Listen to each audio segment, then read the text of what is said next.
Telangana public service commission నిర్వహించే group 1 రిక్రూట్మెంట్లో భాగంగా మనకు ఈరోజు తెలంగాణ చరిత్ర సంస్కృతి అనేది మనకు గ్రూప్ 1 ప్రిలిమినరీ ఎగ్జామినేషన్లో ఆబ్జెక్ట్ టైప్ రూపంలో ఉంటుంది. అదేవిధంగా గ్రూప్ 1 మెయిన్స్లో పేపర్ 2లో మనకి తెలంగాణ హిస్టరీ కల్చర్ అనేది ఒక పేపర్, ఒక సిలబస్ ఈ దాంట్లో సిలబస్గా ఉన్నది. కాబట్టి ఈరోజు ఆంధ్ర సారస్వత పరిషత్ అనే సంస్థ ఏ విధంగా స్థాపించబడింది అనే తర్వాత దీనికి సంబంధించిన ప్రశ్న, ఆంధ్ర సారస్వత పరిషత్ ఏర్పాటుకు దారితీసిన పరిస్థితులను వివరించము అనేది గతంలో చాలాసార్లు అడిగారు. ఆంధ్ర సారస్వత పరిషత్ ఏర్పాటుకు దారితీసిన పరిస్థితులను వివరించమనేది ఇలా అడిగే అవకాశం ఉంది. ఈ విధంగా ఆంధ్ర సారస్వత పరిషత్ ఏర్పాటుకు దారితీసిన పరిస్థితులు వచ్చినప్పుడు మనకి సారస్వత పరిషత్ ఏ విధంగా స్థాపించబడింది, ఎవరు స్థాపించారు అనే విషయానికి వస్తే, ఆంధ్ర సారస్వత పరిషత్తు 1942 సంవత్సరం లేదా 43 సంవత్సరాల మధ్య స్థాపించబడింది. ఆంధ్ర సారస్వత పరిషత్తు 1942 సంవత్సరంలో వరంగల్ జిల్లా ధర్మవరంలో 9వ ఆంధ్ర మహాసభ జరిగింది. 1942 సంవత్సరంలో వరంగల్ జిల్లా ధర్మవరంలో 9వ ఆంధ్ర మహాసభ జరిగిన సందర్భంలో కొందరు సాహిత్యాభిమానులు సమావేశమై హైదరాబాద్ సాహిత్య పరిషత్ ఏర్పాటు విషయమై చర్చించడం జరిగింది. అంటే ఒక సాహిత్యాభిమానులు ఒక సాహిత్య పరిషత్ అనేది ఉంటే బాగుంటుంది అనే విషయాలు చాలా సందర్భాల్లో వ్యక్తం చేయడం జరిగింది. ఇదే విధంగా మనకు ఆంధ్ర మహాసభలు జరుగుతున్నాయి. ఆంధ్ర మహాసభలు జరుగుతున్నప్పుడు ఆ విధంగా వరంగల్ జిల్లా ధర్మవరంలో 9వ ఆంధ్ర మహాసభ జరిగినప్పుడు ఆ సందర్భంలో కొందరు సాహిత్య అభిమానులు సమావేశమై మనకు హైదరాబాద్ సాహిత్య పరిషత్ అనే సభ ఉంటూ బాగుంటుందని ఆ ఏర్పాటు విషయమై చర్చించడం జరిగింది. 1943 సంవత్సరంలో హైదరాబాద్లో 10వ ఆంధ్ర మహాసభ జరిగింది. 1943 సంవత్సరంలో హైదరాబాద్లో 10వ ఆంధ్ర మహాసభ జరిగింది. ఈ విధంగా 10వ ఆంధ్ర మహాసభ జరిగినప్పుడు ఒక సాహిత్య సంస్థను స్థాపిస్తే బాగుంటుందని అనుకునేదాన్ని ఇక్కడ మళ్ళా చర్చ జరిగింది. ఈ చర్చలో ఒక స్పష్టత వచ్చింది. ఈ సాహిత్య సంస్థ ఏ విధంగా చేయాలి ఏదనేది ఈ 10వ ఆంధ్ర మహాసభ సందర్భంగా ఇక్కడ ఒక స్పష్టత రావడం జరిగింది. 1943 సంవత్సరం మే 26వ తేదీన హైదరాబాద్లోని రెడ్డి హాస్టల్లో సురవరం ప్రతాపరెడ్డి, మాడపాటి హనుమంతరావు, బూరుగుల రంగనాథరావు, తర్వాత బూరుగుల రామకృష్ణారావు, తర్వాత కాళోజీ నారాయణరావు, తర్వాత గడియారం రామకృష్ణ శర్మ, తర్వాత భాస్కర భట్ల కృష్ణారావు మొదలైన వీళ్ళందరూ సమావేశమై చర్చించారు. ఆ సందర్భంగా హైదరాబాద్ సాహిత్య పరిషత్ పేరును నిజాం రాష్ట్ర ఆంధ్ర సారస్వత పరిషత్గా మార్చారు. అంతకుముందు హైదరాబాద్ సాహిత్య పరిషత్ అనే సంస్థను ఏర్పాటు చేయాలని అనుకున్నారు. కానీ ఈ సందర్భంగా హైదరాబాద్ సాహిత్య పరిషత్ పేరును మార్చారు. ఏమని మార్చారంటే నిజాం రాష్ట్ర ఆంధ్ర సారస్వత పరిషత్గా మార్చడం జరిగింది. ఎందుకంటే నిజాం రాష్ట్ర అనకపోతే ఆంధ్ర సారస్వత పరిషత్ అంటే ఆంధ్ర ప్రాంతంలో కూడా ఆంధ్ర సారస్వత పరిషత్ ఉండేది కాబట్టి దానికి డిఫరెన్స్ ఉండాలన్న ఉద్దేశంతో నిజాం రాష్ట్ర ఆంధ్ర సారస్వత పరిషత్గా దాన్ని మార్చడం జరిగింది. అంటే 1943 సంవత్సరం మే 26వ తేదీన రెడ్డి హాస్టల్లో కొంతమంది పెద్దలు, ఆనాటి ప్రముఖ నాయకులు సమావేశమయ్యారు. ఈ సమావేశమైన నాయకుల్లో మనకు సురవరం ప్రతాపరెడ్డి, మాడపాటి హనుమంతరావు, తర్వాత బూరుగుల రంగనాథరావు, తర్వాత బూరుగుల రామకృష్ణారావు, తర్వాత కాళోజీ నారాయణరావు, గడియారం రామకృష్ణ శర్మ, తర్వాత భాస్కర భట్ల కృష్ణారావు మొదలైన వారందరూ కూడా సమావేశమై అక్కడ విషయాలు చర్చించి హైదరాబాద్ సాహిత్య పరిషత్తు అనే సంస్థ ఏర్పాటు చేద్దామనుకున్నారు. కానీ హైదరాబాద్ సాహిత్య పరిషత్ సంస్థ పేరును నిజాం రాష్ట్ర ఆంధ్ర సారస్వత పరిషత్గా మార్చడం జరిగింది. నిజాం రాష్ట్ర సారస్వత పరిషత్ కార్యవర్గం మొట్టమొదటి అధ్యక్షుడు నిజాం రాష్ట్ర సారస్వత పరిషత్తు మొట్టమొదటి అధ్యక్షుడు ఎవరంటే లోకనంది శంకరనారాయణ. ఇది ఆబ్జెక్ట్ టైప్ క్వశ్చన్ కూడా అడగవచ్చు. మొట్టమొదటి ఆంధ్ర సారస్వత పరిషత్తు అధ్యక్షుడు ఎవరంటే అని ఆల్టర్నేటివ్స్ ఇచ్చినప్పుడు మనకు కరెక్ట్ ఆన్సర్ లోకనంది శంకరనారాయణ అనేది మనకు ఆన్సర్ అవుతుంది. తర్వాత మొట్టమొదటి కార్యదర్శి బిరుదు వెంకటశేషయ్య. మొట్టమొదటి కార్యదర్శి బిరుదు వెంకటశేషయ్య. తర్వాత సారస్వత పరిషత్ లక్ష్యాలు ఏముంటాయంటే దాని లక్ష్యాలు ఏ లక్ష్యాల కోసం ఇది పనిచేసిందంటే ప్రజల్లో మాతృభాషాభిమానాన్ని పెంచడం. ప్రజల్లో మాతృభాషాభిమానం అంటే తెలుగు భాష పైన అభిమానాన్ని పెంచడం. తర్వాత రెండోది గ్రామాల్లో రాత్రి పాఠశాలలు నిర్వహించడం. గ్రామాల్లో రాత్రి పాఠశాలలు నిర్వహించడం. మూడోది విద్యార్థులకై పాఠ్య ప్రణాళిక తయారు చేసి పరీక్షలు నిర్వహించడం. విద్యార్థులకు పాఠ్య ప్రణాళిక అంటే సిలబస్ తయారు చేసి పరీక్షలు నిర్వహించాలి. అంటే ఇది పరీక్షలు కూడా ఈ సంస్థ నిర్వహించిందన్నట్టు. తర్వాత వయోజనులు, స్త్రీలు, బాలురు, వృద్ధులు సులభంగా రాయగలిగిన పరీక్షలు నిర్వహించాలి. వయోజనులు, స్త్రీలు, బాలురు, వృద్ధులు సులభంగా రాయగలిగిన పరీక్షలు నిర్వహించి మాతృభాష పట్ల వారికి ఆసక్తి కలిగించాలి. మాతృభాష పట్ల వారికి ఆసక్తి కలిగించాలి. ఉత్తమ గ్రంథాలకు పారితోషికం ఇవ్వడం. ఎవరైనా ఉత్తమ గ్రంథాలు రాసినట్లయితే ఉత్తమ గ్రంథాలను రచించడాన్ని ప్రోత్సహించాలి. ఉత్తమ గ్రంథాలకు మనం పారితోషికం ఇవ్వాలనేది ఇది ఒక లక్ష్యం. ఈ విధంగా ఈ లక్ష్యాల కోసం ఆంధ్ర మహాసభ పనిచేసేది. లక్ష్యాలేంటి? ప్రజల్లో మాతృభాషాభిమానాన్ని పెంచడం, తర్వాత గ్రామాల్లో రాత్రి పాఠశాలలు నిర్వహించడం, మూడోది విద్యార్థులకై పాఠ్య ప్రణాళిక తయారు చేసి పరీక్షలు నిర్వహించడం. విద్యార్థుల కొరకు పాఠ్య ప్రణాళిక తయారు చేసి పరీక్షలు నిర్వహించడం. వయోజనులు, స్త్రీలు, బాలురు, వృద్ధులు సులభంగా రాయగలిగిన పరీక్షలు నిర్వహించి మాతృభాష పట్ల వారికి ఆసక్తి కలిగించడం. తర్వాత ఉత్తమ గ్రంథాలకు పారితోషికం ఇవ్వడం. ఇవన్నీ కూడా ఈ సంస్థ యొక్క లక్ష్యాలుగా ఉండేవి. తర్వాత గోల్కొండ పత్రిక కార్యాలయమే సారస్వత పరిషత్ కార్యాలయంగా ఉండేది. గోల్కొండ పత్రిక కార్యాలయమే సారస్వత పరిషత్ కార్యాలయంగా కూడా ఉండేది. ఈ విధంగా మొట్టమొదటి వార్షికోత్సవాన్ని ఆంధ్ర సారస్వత పరిషత్తు మొట్టమొదటి వార్షికోత్సవాన్ని అనగా ద్వితీయ మహాసభను వరంగల్లో 1944 సంవత్సరం డిసెంబర్ 25, 30 తేదీల్లో జరిపారు. దీనికి అధ్యక్షత వహించింది సురవరం ప్రతాపరెడ్డి. మొట్టమొదటి వార్షిక అది అయిన సందర్భంగా మొట్టమొదటి వార్షిక సభ అంటే ద్వితీయ సభ ఆల్రెడీ ఒకటి అయింది కాబట్టి ద్వితీయ సభ మహాసభను వరంగల్లో 1944 డిసెంబర్ 28, 29, 30 తేదీల్లో నిర్వహించడం జరిగింది. దీనికి అధ్యక్షత వహించింది సురవరం ప్రతాపరెడ్డి. ఇందులో ఈ సమావేశంలో ఎన్ని నిర్ణయాలు తీసుకున్నారంటే తెలుగు భాషను అభివృద్ధి చేయాలి. తర్వాత రెండోది జానపద సాహిత్యాన్ని కాపాడాలి. తర్వాత మూడోది నిఘంటువులను, శాసనాలు, జీవిత చరిత్రను అభివృద్ధి చేయాలని అనుకున్నారు. ఈ సభలో రెండవ మహాసభలో వరంగల్ జరిగిన సభలో ఏమని డెసిషన్ తీసుకున్నారంటే తెలుగు భాషను అభివృద్ధి చేయాలి. తర్వాత జానపద సాహిత్యాన్ని కాపాడాలి. నిఘంటువులను, శాసనాలను, జీవిత చరిత్రలను అభివృద్ధి చేయాలని అనుకోవడం జరిగింది. తర్వాత ఆ విధంగా 1944 సంవత్సరం జూలై 18, 19 తేదీల్లో మొట్టమొదటిసారి పరిషత్ ప్రవేశ పరీక్ష జరిగింది. అంటే ఆంధ్ర సారస్వత పరిషత్తులోకి ఎడ్యుకేషన్ సిస్టమ్ కూడా ఉంటుంది కాబట్టి ఆంధ్ర సారస్వత పరిషత్తులోకి మొట్టమొదటి ప్రవేశ పరీక్ష జరిగింది. అంటే ప్రవేశించాలనుకున్న వాళ్ళకి ప్రవేశ పరీక్ష నిర్వహించడం జరిగింది. ఆ విధంగా 1944 సంవత్సరం జూలై 18, 19 తేదీల్లో మొట్టమొదటిసారి ఆంధ్ర సారస్వత పరిషత్ ప్రవేశ పరీక్ష జరిగింది. 1945 సంవత్సరం అక్టోబర్ 4, 5, 6 తేదీలలో ప్రాథమిక ప్రవేశ పరీక్ష జరిగింది. తర్వాత 1945లో సురవరం ప్రతాపరెడ్డి అధ్యక్షుడిగా ఎన్నుకోబడ్డాడు. 1945 సంవత్సరంలో దీనికి అధ్యక్షుడిగా సురవరం ప్రతాపరెడ్డి ఎన్నుకోబడ్డాడు. ఆంధ్ర సారస్వత పరిషత్తు అధ్యక్షుడిగా 1945 సంవత్సరంలో సురవరం ప్రతాపరెడ్డి అధ్యక్షుడిగా ఎన్నుకోబడ్డాడు. తర్వాత 1949 సంవత్సరంలో నిజాం రాష్ట్ర అను పదాలను తొలగించి ఆంధ్ర సారస్వత పరిషత్తుగా మార్చారు. 1949లో నిజాం రాష్ట్ర అను ఈ పదాలన్నింటినీ కూడా తొలగించి ఆంధ్ర సారస్వత పరిషత్తుగా దీని పేరు మార్చడం జరిగింది. తర్వాత ఆంధ్ర సారస్వత పరిషత్తుకు దేవులపల్లి రామానుజరావు విశేష కృషి చేశాడు. ఆంధ్ర సారస్వత పరిషత్తుకు దేవులపల్లి రామానుజరావు ఆంధ్ర సారస్వత పరిషత్ అభివృద్ధి కొరకు దేవులపల్లి రామానుజరావు నిరంతరాయంగా విశేష కృషి చేయడం జరిగింది. ఇతర సాహితీ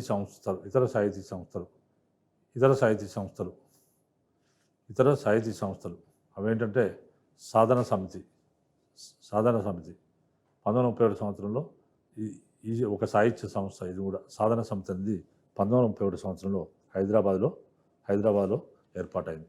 1931లో సాధారణ సమితి ఏర్పాటైంది హైదరాబాద్లో. తర్వాత రెండోది విజ్ఞాన వర్ధిని పరిషత్. విజ్ఞాన వర్ధిని పరిషత్ అనేది 1947 సంవత్సరంలో హైదరాబాద్లో ఏర్పడింది. ఇది ఒక సాహిత్య సంస్థ. తర్వాత తెలుగు భాషా సమితి. తెలుగు భాషా సమితి 1943 సంవత్సరంలో హైదరాబాద్లో ఏర్పడింది. తెలుగు భాషా సమితి 1943 సంవత్సరంలో హైదరాబాద్లో ఏర్పడింది. ఇది కూడా ఒక సాహితీ సంస్థ. తర్వాత సాహిత్య ఉద్యమం. సాహిత్య ఉద్యమం వివిధ తెలంగాణ కవులు తమ రచనల ద్వారా ప్రజల్లో చైతన్యం కలిగించి వారిని పోరాటానికి సిద్ధం చేశారు. ఆనాటి వివిధ తెలంగాణ కవులు తమ రచనల ద్వారా, తమ పుస్తకాల ద్వారా ప్రజల్లో చైతన్యం కలిగించి వారిని పోరాటానికి, అంటే నిజాం వ్యతిరేక పోరాటాలు, స్వాతంత్ర ఉద్యమం వైపు వాళ్ళను మళ్లించడం జరిగింది. వారిలో చైతన్యం కలిగి వారిని పోరాటానికి సిద్ధం చేశారు. వివిధ సాహిత్య సంస్థలు అనేక పుస్తకాలను ప్రచురించి తెలుగు సాహిత్యాభివృద్ధికి విశేష కృషి చేయడం జరిగింది. తర్వాత చందాల కేశవదాసు అనే ఆయన 1911 సంవత్సరంలో కనకతార నాటకము రచించాడు. చందాల కేశవదాసు అనే అతడు 1911 సంవత్సరంలో కనకతార నాటకము అనే గ్రంథాన్ని అనే పుస్తకాన్ని రచించి ఆధునిక నాటక రచనకు పునాది వేయడం జరిగింది. చందాల కేశవదాసు 1911 సంవత్సరంలో కనకతార అనే నాటకం రచించి ఆధునిక నాటక రచనకు మొట్టమొదటి వాడికి పునాది వేయడం జరిగింది. తర్వాత రత్నమాంబ దేశాయ్ 1913 సంవత్సరం రచించిన హితబోధిని. రత్నమాంబ దేశాయ్ 1913 సంవత్సరం రచించిన హితబోధిని డిసెంబర్ సంచికలో స్త్రీలు విద్యలోను కవిత్వంలో రాణించడానికి సిద్ధం కావాలని పేర్కొన్నది. రత్నమాంబ దేశాయ్ 1913 సంవత్సరంలో రచించిన హితబోధిని అనే గ్రంథంలో డిసెంబర్ సంచికలో ఆమె ఏం చెప్పిందంటే స్త్రీలు విద్యలోను కవిత్వంలోని రాణించడానికి సిద్ధంగా ఉండాలని ఆమె పేర్కోవడం జరిగింది. ఈ విధంగా ఆర్య సమాజం ప్రభావంతో పాషాన్ నారాయణ రెడ్డి దయానంద సరస్వతి జీవిత చరిత్ర అనే బుర్రకథను రాశాడు. అంటే దయానంద సరస్వతి ఎవరంటే ఆ దయానంద సరస్వతి ఆర్య సమాజాన్ని స్థాపించాడు. ఆ విధంగా మరి ఆర్య సమాజ ప్రభావంతో పాషాన్ నారాయణ రెడ్డి అనే ఆయనే దయానంద సరస్వతి జీవిత చరిత్రను బుర్రకథ రూపంలో రచించాడు. తర్వాత త్యాగమూర్తులు సదాశివరెడ్డి పద్య కావ్యం రచించాడు. అంటే ఇంకొక కథ ఇది కూడా రాశాడు. ఏంటంటే త్యాగమూర్తులు అనే మరొక గ్రంథం. తర్వాత మూడోది సదాశివరెడ్డి అనే పద్య కావ్యాన్ని కూడా ఈయన రచించడం జరిగింది. తర్వాత తెలంగాణ సాంస్కృతికోద్యమంలో భాగంగా అనేక సాహిత్య సంస్థలు కూడా ఈ కాలంలో స్థాపించబడ్డాయి. తెలంగాణ సాంస్కృతికోద్యమంలో భాగంగా అనేక సాహిత్య సంస్థలు స్థాపించబడ్డాయి. ఈ విధంగా స్థాపించబడిన మొట్టమొదటి సాహిత్య సంస్థ సాహితీ మేళ రిపీట్. ఈ విధంగా స్థాపించబడిన మొదటి సాహిత్య సంస్థ సాహితీ మేళ. ఈ సంస్థను అంబటిపూడి వెంకటరత్న శాస్త్రి 1936లో నల్గొండలో స్థాపించడం జరిగింది. తర్వాత పున్నా అంజయ్య రచించిన నీలగిరి కవుల సంచిక, దాశరథి రచించిన అగ్నిధార, తర్వాత పులిజాల గోపాలరావు రచించిన ఖడ్గతిక్కన, తర్వాత అంబలిపూడి వెంకటరత్నం రచించిన తర్క భాష మొదలైన గ్రంథాలను ఈ సంస్థ ప్రచురించింది. సాహితీ మేళ అనే సంస్థ ఈ పై గ్రంథాలన్నింటినీ కూడా పున్నా అంజయ్య రచించిన నీలగిరి కవుల సంచికను, తర్వాత దాశరథి రచించిన అగ్నిధారను, తర్వాత పులిజాల గోపాలరావు రచించిన ఖడ్గతిక్కనను, తర్వాత అంబలిపూడి వెంకటరత్నం రచించిన తర్క భాష, ఈ గ్రంథాలన్నింటినీ కూడా ఈ సాహితీ మేళ అనే సంస్థ ప్రచురించడం జరిగింది. తర్వాత సాధన సమితిని 1939 సంవత్సరంలో బురుగుల రంగనాథరావు, తర్వాత భాస్కర భట్ల కృష్ణారావు, తర్వాత వెల్దుర్తి మాణిక్యరావులు ముగ్గురు కలిసి స్థాపించారు. సాధన సమితి అనే సంస్థను 1939లో బురుగుల రంగనాథరావు, తర్వాత భాస్కర భట్ల కృష్ణారావు, తర్వాత వెల్దుర్తి మాణిక్యరావులు ముగ్గురు కలిసి స్థాపించారు. తర్వాత ఈ సంస్థ ఏం చేసేదంటే యువ రచయితలను ప్రోత్సహించేది. ఎవరైతే కొత్త రచయితలు ఉంటారో వాళ్ళను ప్రోత్సహించి వారి చేత కథలు, నవలలు, గేయాలు మొదలైన వాటిని ప్రోత్సహించే లక్ష్యంతో ఈ సంస్థ వెలిసింది. అంటే యువ రచయితలను ఎవరైతే ఉన్నారో యంగ్ ఇప్పుడే స్టార్ట్ అయిన వాళ్ళను, కొత్త వాళ్ళను ప్రోత్సహించాలి, రచనలకు ప్రోత్సహించేది. తర్వాత వారి చేత కథలు రాయించేది, నవలలు రాయించేది, గేయాలు మొదలైన వాటిని ప్రోత్సహించేది, రాయించి వారిని ప్రోత్సహించేది. ఈ సంస్థ వెంకటరమణయ్య రచించిన భోజరాజు పద్యకావ్యం. ఈ సంస్థ వెంకటరమణయ్య రచించిన భోజరాజు భోజరాజు అనేది పద్యకావ్యం. తర్వాత భోగి నారాయణమూర్తి రచించిన పరీక్ష చదువు కథలు. తర్వాత దేవులపల్లి రామానుజరావు రచించిన నవ్య కవిత నీరాజనం. దేవులపల్లి రామానుజరావు రచించిన నవ్య కవిత నీరాజనము, వ్యాసాలు మొదలైన పుస్తకాలను ఈ సంస్థ ప్రచురించింది. విజ్ఞానవర్ధిని పరిషత్తును నవంబర్ 11, 1941 సంవత్సరంలో సురవరం ప్రతాపరెడ్డి స్థాపించాడు. విజ్ఞానవర్ధిని పరిషత్తును నవంబర్ 11, 1941 సంవత్సరంలో సురవరం ప్రతాపరెడ్డి స్థాపించడం జరిగింది. విజ్ఞానవర్ధిని పరిషత్తు అనే సంస్థను నవంబర్ 11, 1941 సంవత్సరంలో సురవరం ప్రతాపరెడ్డి ఏర్పాటు చేశాడు. ఈ సాహితీ సంస్థ సురవరం ప్రతాపరెడ్డి రచించిన మృత్యు సిద్ధాంతము. ఈ సాహితీ సంస్థ అంటే ఇది విజ్ఞానవర్ధిని పరిషత్తు సురవరం ప్రతాపరెడ్డి రచించిన మృత్యు సిద్ధాంతం, తర్వాత రామాయణ విశేషాలు, తర్వాత ఆంధ్ర ప్రతాపరుద్ర యశోభూషణం వంటి గ్రంథాలను ప్రచురించింది. మరిన్ని గ్రంథాలను ఈ సంస్థ ప్రచురించడం జరిగింది. తర్వాత రావినారాయణ రెడ్డి నవ్య సాహితీ సమితి. ఇంకో సంస్థ పేరు ఏం పేరంటే రావినారాయణ రెడ్డి నవ్య సాహితీ సమితి. తర్వాత కాళోజీ నారాయణరావు తర్వాత వైతాళిక సమితిని స్థాపించారు. రావినారాయణ రెడ్డి నవ్య సాహితీ సమితి ఈ సంస్థను కాళోజీ నారాయణరావు వైతాళిక సమితిని స్థాపించారు. తర్వాత నిఘంటులను, శాస్త్రాలను, జీవిత చరిత్రను అభివృద్ధి చేయాలని అనుకోవడం జరిగింది. తర్వాత సారస్వత పరిషత్తు వివిధ కవులు రచించిన గ్రంథాలను ప్రచురించి సారస్వత పరిషత్ కవులు రచించిన గ్రంథాలను ప్రచురించి తెలుగు సాహిత్యాభివృద్ధికి ఈ సంస్థ ప్రోత్సహించడం జరిగింది. తర్వాత సారస్వత పరిషత్తు అనేక గ్రంథాలు ప్రచురించింది. అలాంటి గ్రంథాలు ఏంటంటే సురవరం ప్రతాపరెడ్డి పుస్తకం రాశాడంటే ఆంధ్రలో సాంఘిక చరిత్ర అనే పుస్తకాన్ని రాశాడు. ఈ పుస్తకం చాలా ఫేమస్ బుక్, ఆంధ్రలో సాంఘిక చరిత్ర. సురవరం ప్రతాపరెడ్డి రచించిన ఆంధ్రలో సాంఘిక చరిత్ర. తర్వాత సూర్యనారాయణ శాస్త్రి రచించిన కావ్యాలంకార సంగ్రహము. తర్వాత దివాకర్ల వెంకటావధాని రచించిన సాహిత్య సోపానాలు. తర్వాత రాళ్లపల్లి అనంతకృష్ణ శాస్త్రి రచించిన గాలివాహన గాథాసప్తశతి సారము. ఈ విధంగా సారస్వత పరిషత్తు అనేక గ్రంథాలను రచించింది. దాంట్లో ఏంటంటే సురవరం ప్రతాపరెడ్డి రచించిన ఆంధ్రలో సాంఘిక చరిత్ర, తర్వాత సూర్యనారాయణ శాస్త్రి రచించిన కావ్యాలంకార సంగ్రహము, తర్వాత దివాకర్ల వెంకటావధాని రచించిన సాహిత్య సోపానాలు, తర్వాత రాళ్లపల్లి అనంతకృష్ణ శాస్త్రి రచించిన శాలివాహన గాథా సప్తశతి సారము అనే గ్రంథాలు ఈ యొక్క ఆంధ్ర సారస్వత పరిషత్తు ముద్రించింది. తర్వాత కృష్ణశాస్త్రి పల్లె పదాలు అని రచించాడు. మళ్ళీ అదే కాకుండా శ్రీల పౌరాణిక పాటలు కూడా రచించారు. కృష్ణశాస్త్రి అనే కవి పల్లె పదాలు ఒక పుస్తకం అయితే శ్రీల పౌరాణిక పాఠాలనే రెండో పుస్తకాన్ని రచించారు. తర్వాత దేవులపల్లి రామానుజరావు మనదేశం అనే గ్రంథాన్ని రచించారు. దేవులపల్లి రామానుజరావు మనదేశం అనే గ్రంథాన్ని రచించడం జరిగింది.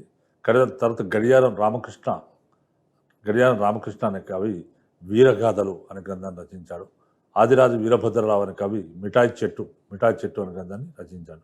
ఈ పై రచనలకు కాకుండా అనేక మంది తెలంగాణ కవులు తమ పాటల ద్వారా ప్రజలను చైతన్యవంతులను చేయడం జరిగింది.